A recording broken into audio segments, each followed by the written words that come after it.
good morning, everyone. First things first, I request everyone to put your phones on silent mode or streaming system. Perfect, that works well. I welcome everyone to today's MOG Sunday conversation within the diaspora and out with the curator and artist of 0832 conducted by Mary Zuzate. Look at the amazing and inspiring people honoring the stage.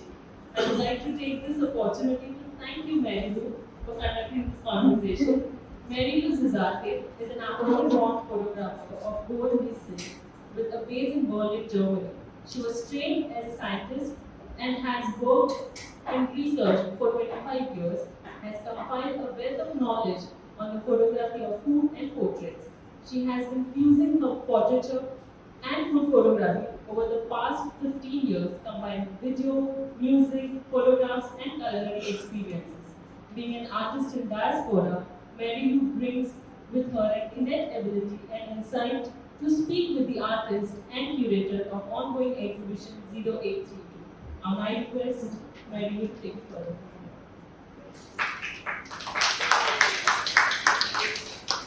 Thank you, and welcome to this Sunday, MOG Sunday today, as we come to the close of. Oh, better? Yeah, better. I want to welcome you all, as well as the artists, to MOG Sunday.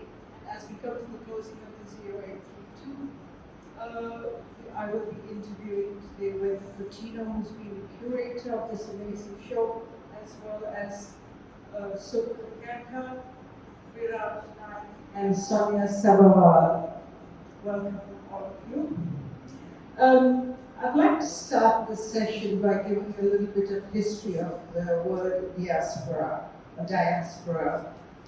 It was originally translated from the Hebraic Bible into Greek, and this word meant diaspero, which meant scatter, I scatter. And it was a term used to punish the Jews who had disobeyed the commandment of God. So they were exiled out of Jerusalem. The similar definition was used with the Christians who had disobeyed the commandments of God. They were also exiled out of the cities. So it took on, and it was a command from God. It was not a human command. It was a very serious offense. The diaspora was given to these people who were sent out.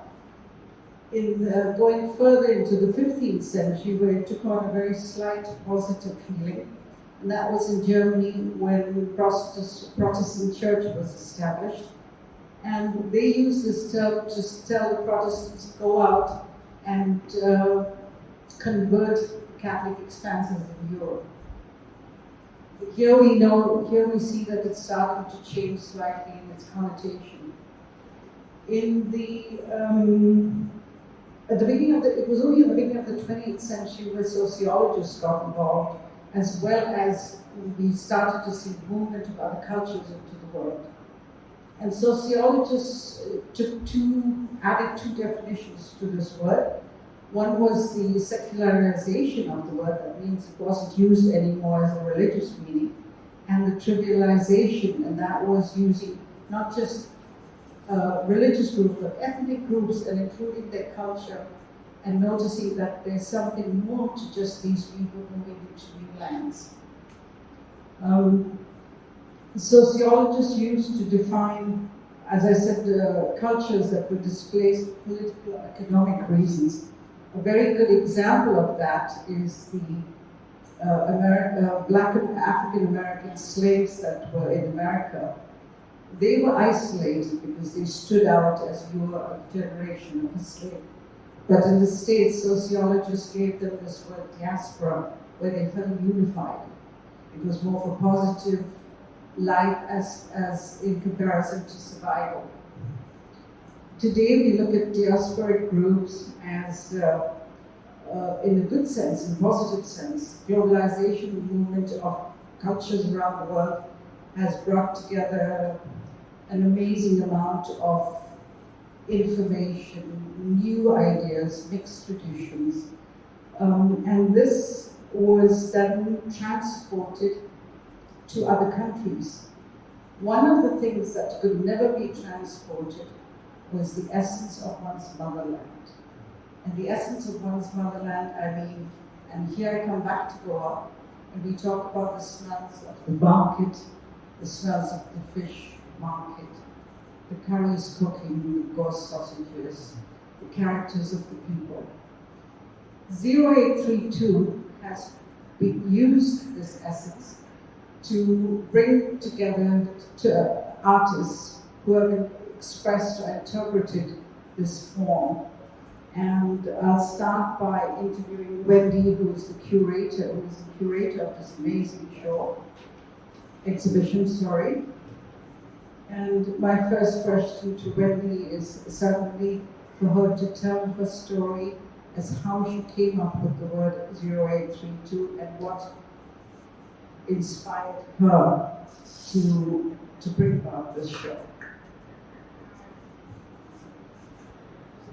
To be honest, 0832, the core idea of this exhibition came to me when I was away from home. I was in a metro in Dubai, and when I heard two men speak in Cockney, I was like, my people, my community, and I knew exactly which part of Goa they belong to because of the dialect.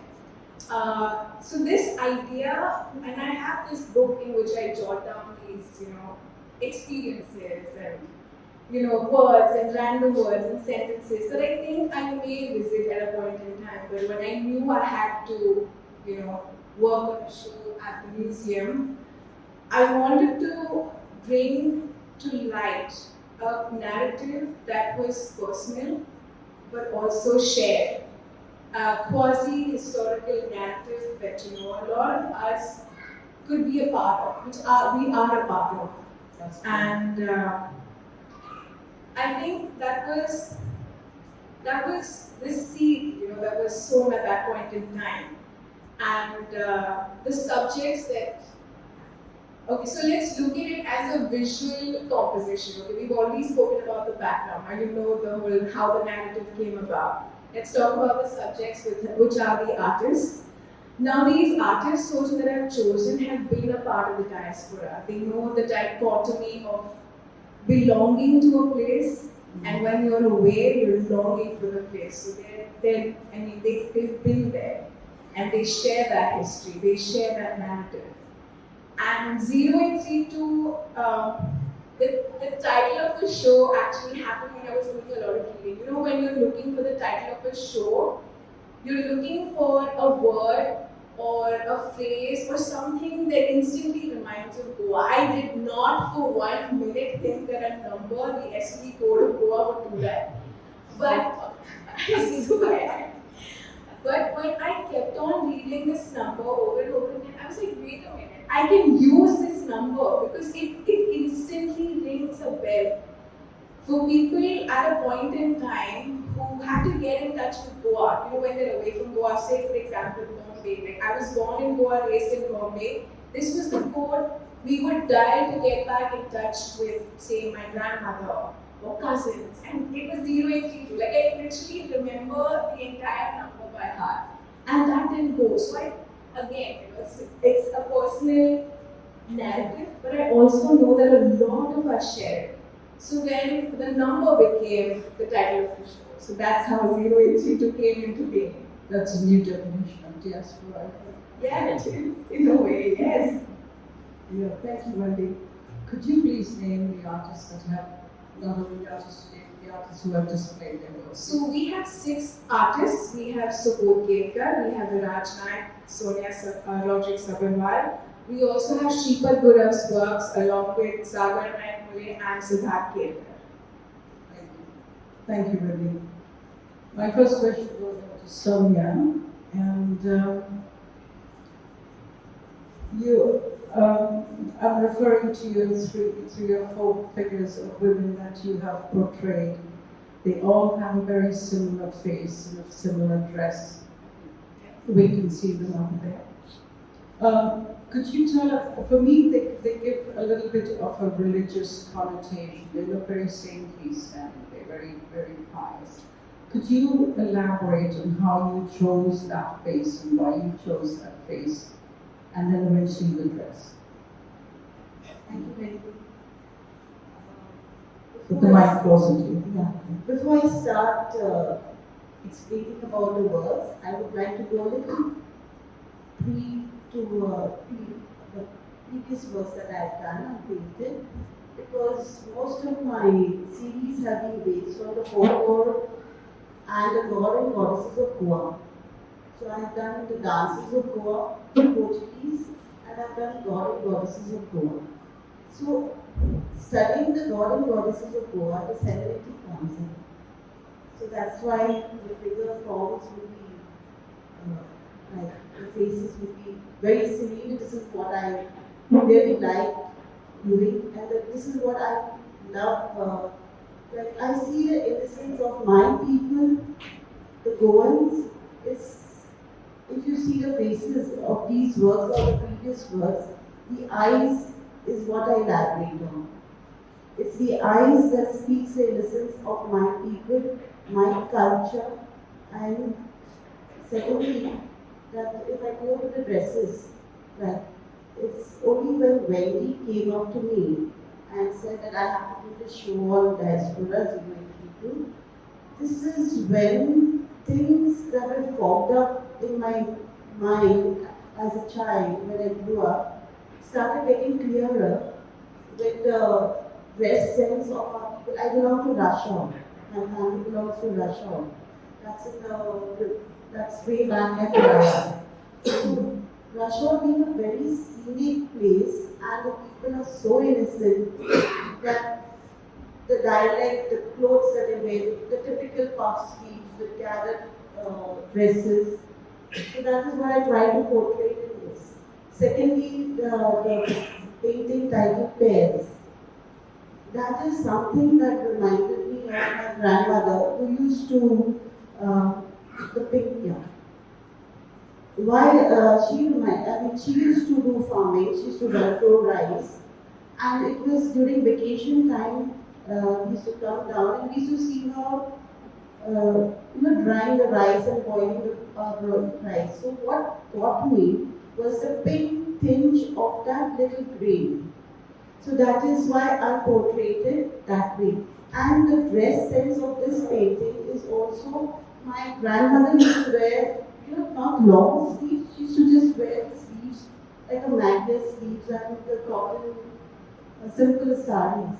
So that's what I portrayed out here.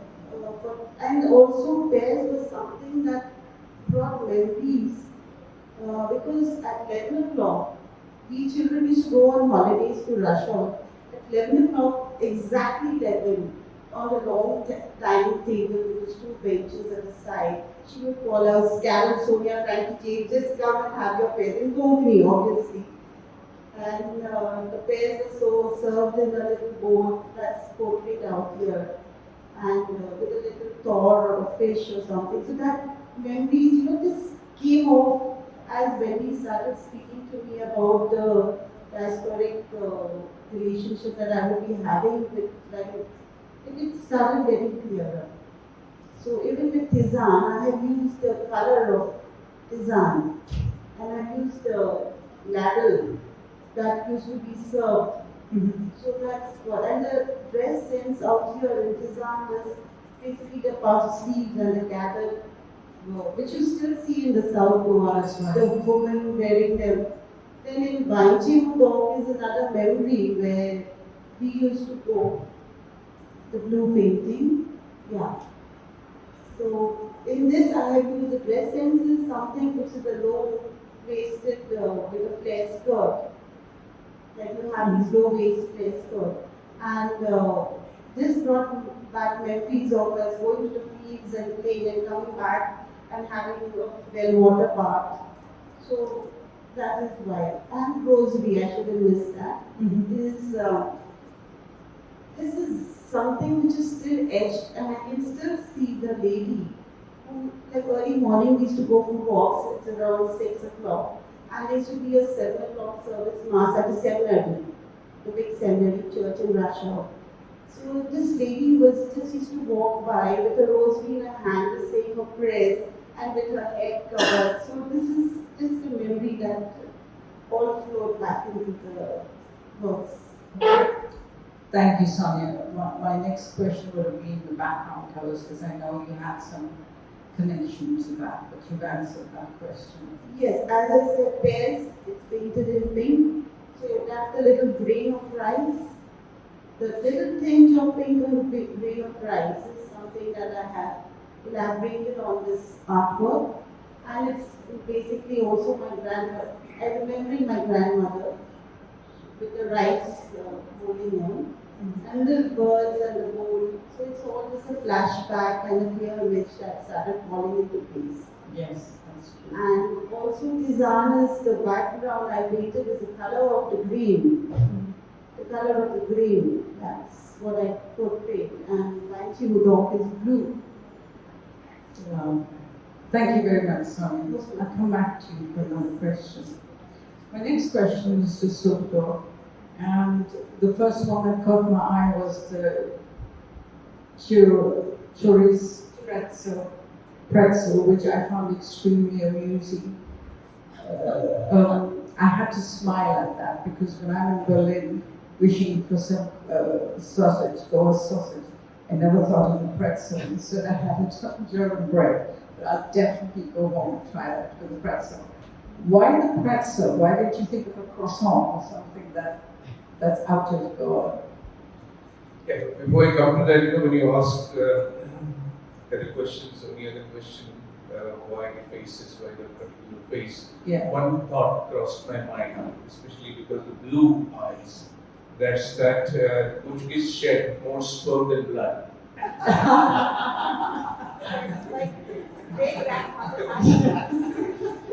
So, I myself have traveled quite a bit around the world, and when especially I was quite a few months in Germany, and at that time, I had never had any experience in cooking. But then I learned cooking in Germany because it was necessary. I had an apartment next to the Messeturm in Frankfurt. Oh, yeah. And I started cooking. And when she told me about sort of ideas of diaspora, I actually thought of many combinations. Even a croissant and sausage, pretzel and sausage. I thought of combination of different fruits. Fruits, for example, which are available in Europe and not available here, which is very rare, but there are a few. So I started also thinking of vegetables. For example, we have Goan. You're combining that with some European vegetable. So all these kind of ideas came to my mind, and that's why this pretzel went there. What is most interesting while making of this sculpture was, I needed some salt to make this. Because pretzel has this white salt crystals attached to it. And how do I make this salt? First we thought we'll cast them in fiberglass, and we just looked around and we used a lot of plaster of Paris. And in my studio there were pieces of plaster of Paris which was scattered on the ground. So we just picked up some and attached it. Perfect. Yeah. It's a very similar sausages, so it's a very similar thing that you see is just pretzel and sausage. Why not Goan sausage and pretzel? Thank you so much. Next I come to Hira. And I want to talk about the piece called Beer Bodies, which was a work in progress.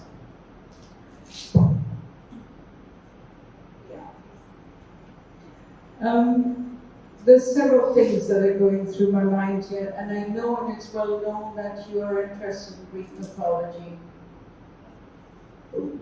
Could you could you tell us the process of your painting and how you came to start?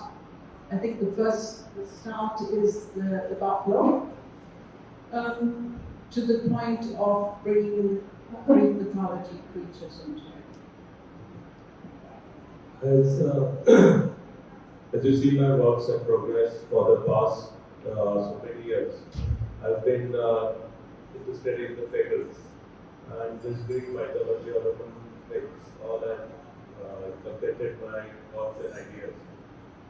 But what I'm trying to do is to create the new myth, the kind of a new myth. And this new myth is about the today's life. How today's people can be imagined in the historical arena. Okay? How historically how we can understand the old settlements. And that's how when Subodh told me the story that he wants to have some here museum kind of thing.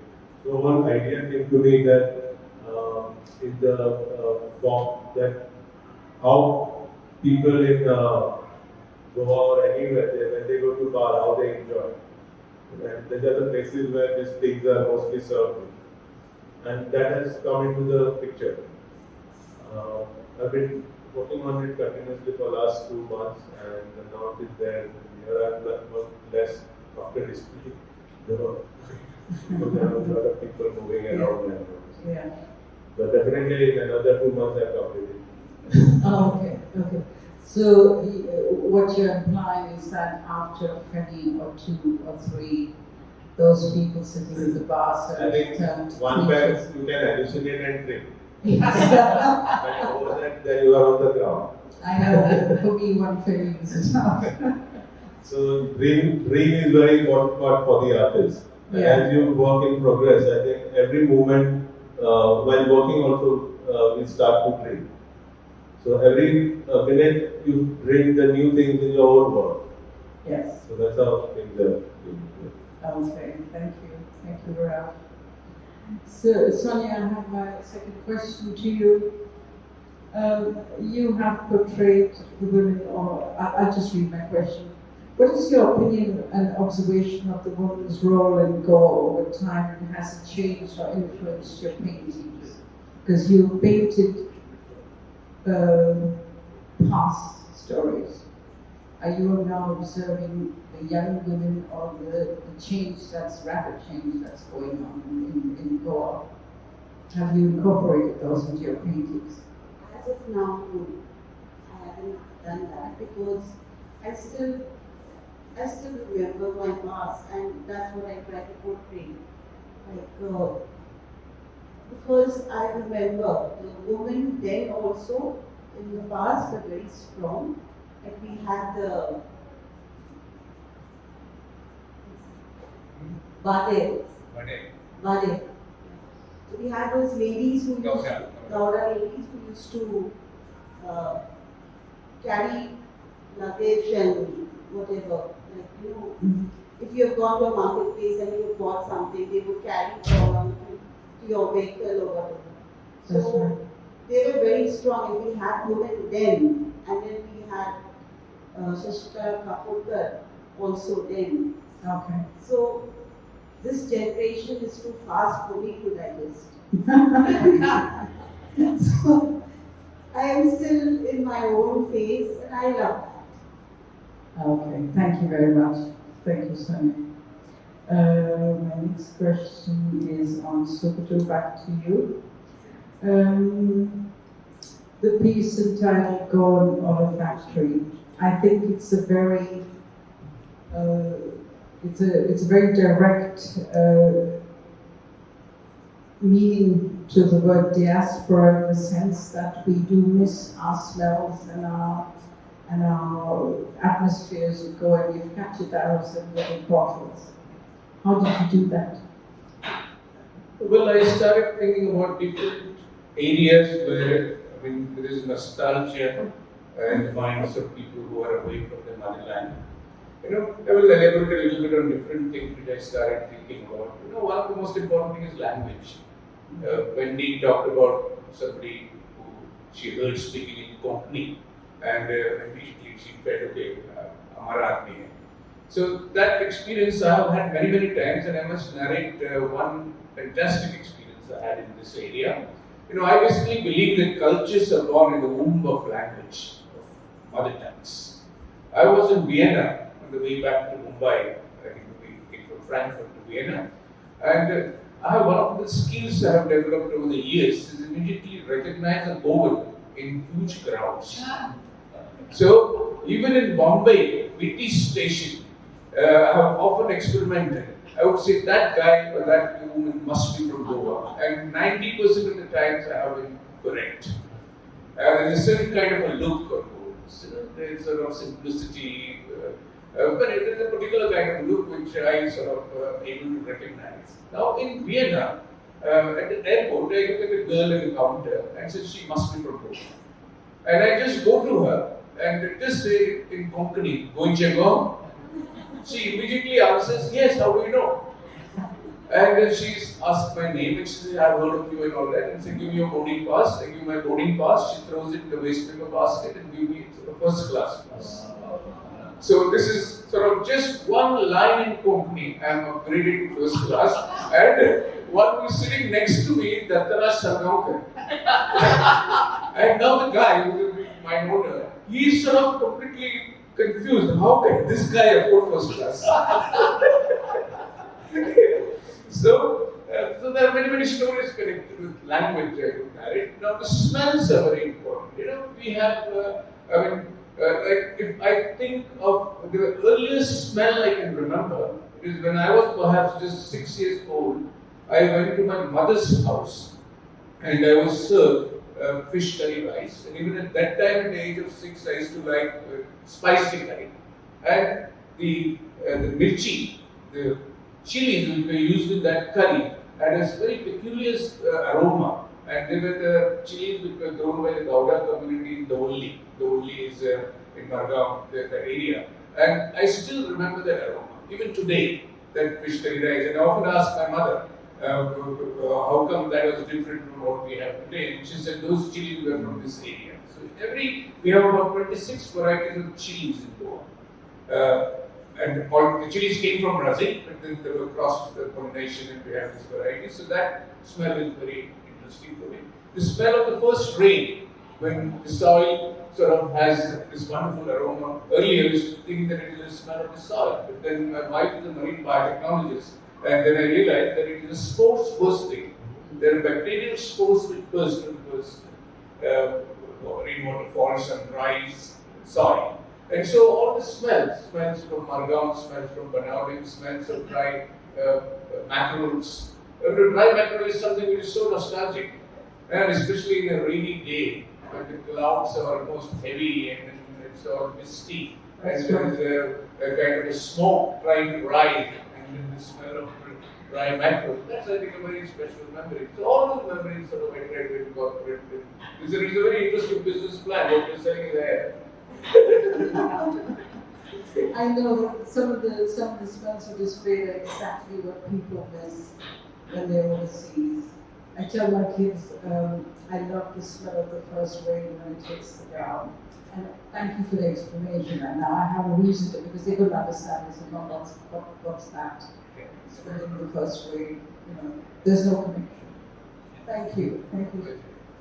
Curator, I have a last question to you, and that concerns. I'm very fascinated with how you brought in Greek mythology and creatures. My question is to you: is that when you're walking on the street, you start to see Goans in similar characteristics? At one point, you start. Okay, hallucinate is not the word, but imagine it. No, it's when I see the people around me on the streets, it's like I try to get my characters into shape, and that's how I depict it on the paper. So it's an indirect representation of any friend or people or any whatever. So there is no chaos in it to argue or debate. But it is directly, people will say it is a great character from some means. So there is an escape point for it.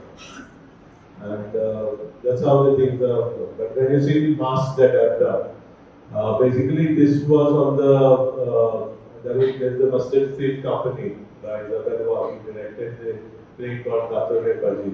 So that time I did this mask. The masks are inside this, the original ones. And over there, for the last 16 years, I've been overlapping my paper machine part. And this is how it has turned into. Still, I'm not thinking that it's complete. Yes. Okay. So it's like a 16 years process of the same thing, but it is overlapped again and again.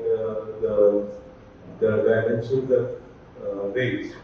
So that story was very interesting about Abhi Faria, who was born in Cambodia and went and they became the first hypnotizer of the world. So I think the French Revolution time. So that was very impactful. And there were 4 plays which were conducted in Kala Academy. One in Konkani, one in English, Marathi, and Hindi. So artists were given a choice of directors they want to select. So after reading this story of Viparia, screenplay, whatever, so I adopted to enter into this. And it was quite successful then. And even today I feel that 16 years things are there with me, but again I'm still consistent. Yeah. So It's a process. Yeah, it's a process. Yeah. So things are going. So you can hang on to the mic because this is a question to all 3 of you. Why did you agree to be part of the show, and what personal narratives do you want to drive through to your involvement in it? Because I was in Edinburgh for some years, and that is how the diaspora, the part of homesickness has developed. And that is immediately once you said 0832 is the topic, I was to dial the same number to contact. If I had a homesick immediately, then during Saturday, Sunday, I used to take buses and come. Yeah. Because that time there were no direct buses or train was also stopped for one gate or something. So I had to take 2 or 3 buses to come to work. So different. So I used to take ordinary buses. Yeah. So that struggle is finally been fruitful in this situation. Sonia, would you like to answer that and then give it to us? It was the first meeting with Wendy when she said, "Koi go to Keshaha in Konkani," and then she put on her project like, "This is what I want to do. Would you like to be a part of it?" I said, "Yes, definitely," because this would bring back memories of what was formed down and just remain that etched behind my mind, and I just wanted to bring it out. So, yes. And it has been very fruitful. Thank you. Thank you very much. Yeah, well, basically I read this because of the charm. But let me tell you one more story I just remembered because 0832 is connected with telephone. And there's a hotel, a restaurant called curator. Now, this is in 1980s. It was not very easy to make a phone call anywhere. I had a hospital in Kalangut, and to get an anesthetist from Panjim, I had to make a front call, so I had to book a call. Panjim, my telephone number in Kalangut was 17, so there were only 17 phones, and one of them was mine because I was a doctor. So, and then Taj Hotel came, and then Taj Hotel had a direct line because of Chogun. So whenever I needed my anesthetist, I would rush to Taj and call the anesthetist. And then there was a wonderful business which was started by Delphine, who was one of the guys working at Okokero. He had an internal connection with the telephone department. Internal connections become very important in India to get many things done. And he had created some 10 cabins in Okokero. They were small cabins. And the husbands were working in the Gulf. And the wives, whom I call green widows, would go there to talk to the husbands. And this was a wonderful business model. The wives would be there, they would have ordered their food because the telephone would take about 1 or 2 hours to get connected to Dubai or any other country. And they would eat their food and then they would say, "Okay, Maria, your husband." So Maria would go to her cabin and talk to her husband. Now with the mobile phone it has become very easy. But another observation is this. Diaspora, there is a craving. Suppose you are very hungry, there is a craving for food, and you want to eat, and you are shown pictures of food, what happens? I think there is something similar which happens when you miss somebody and you are really wanting to connect with that person, and then instead of actually meeting and hugging and holding and touching, you are just speaking on the telephone. So it's not the same. So I think there are very, very interesting and dynamic things happening in that. And you have diaspora, which interests me very much apart from Mandy's charm. Thank you, Sulika. So today we have our last question to Wendy, and then I'll turn our discussion to the floor, and I'm sure a lot of you have something to say. So, Wendy, how would you like to see this topic move on further on into your work in God? And what are your plans for next? Where is it going to take you? Well, my journey of storytelling, I really don't know where it's going to take me next, but I'm hoping, that I'm able to take these stories to 7 different places, all over the world. I'm hopeful. In terms of 0832, well, I've also reached out to a lot of artists in the diaspora, artists of Goan descent in the diaspora. One of them is you. And I really want to see how my association with these artists, hearing their stories and their narratives, which I honestly feel like there's so many parallel narratives, that need a cohesion. That I think, my next steps will be in collaborating and, bringing them under a cohesive platform. That's the goal. I'm a little bit tiny with traveling on these exhibitions, but is it possible to bring it to like England, where there's a huge Goan population on Canada? I'd love to. What is needed or what's involved in this process? Proposals that go out to several different museums and communities that would love to showcase something like that. So that's an idea. That's an idea to work on. Yeah. Thank you all for your lovely answers, amusing answers, and interesting.